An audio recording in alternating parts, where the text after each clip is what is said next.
বিসমিল্লাহির রহমানির রহিম। দৈনিক করতোয়া 28 মে 2025, 14 জ্যৈষ্ঠ 1432। থাকছে করতোয়া পত্রিকা আন্তর্জাতিক পেজ নম্বর 9। যুক্তরাষ্ট্রের প্রভাবিত যুদ্ধবিরতিতে রাজি হামাস ও শান্তির আশা গাজা। ইসরায়েলি হামলা নিহত আরও 81 ফিলিস্তিন। যুক্তরাষ্ট্রের সঙ্গে পারমাণবিক চুক্তি না হলেও ইরান টিকে থাকবে এবং ইরানের পাশে পাকিস্তান পরমাণু ইস্যু, যা বললেন শেহবাজ শরীফ।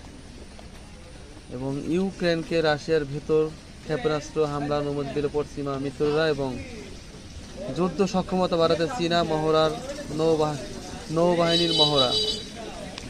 এবং শিক্ষিকা ব্রিজিতের সঙ্গে যেভাবে প্রেমে জড়ান ম্যাক্রো। নাইজেরিয়ার সশস্ত্র হামলায় নিহত 42 জন এবং চীনে কেমিক্যাল কারখানায় ভয়াবহ বিস্ফোরণ। এবং বিশ্ব স্বাস্থ্য সংস্থা এখন থেকে পতাকা উত্তোলন করতে পারবে ফিলিস্তিন। এবং নিষেধাজ্ঞা অমান্য করে আল আকসায় ঢুকে ইসরায়েলিদের হামলা এবং ইসরায়েলিদের সঙ্গে বাণিজ্য স্থগিত করছে আয়ারল্যান্ড। এই ছিল উল্লেখযোগ্য আন্তর্জাতিক খবর।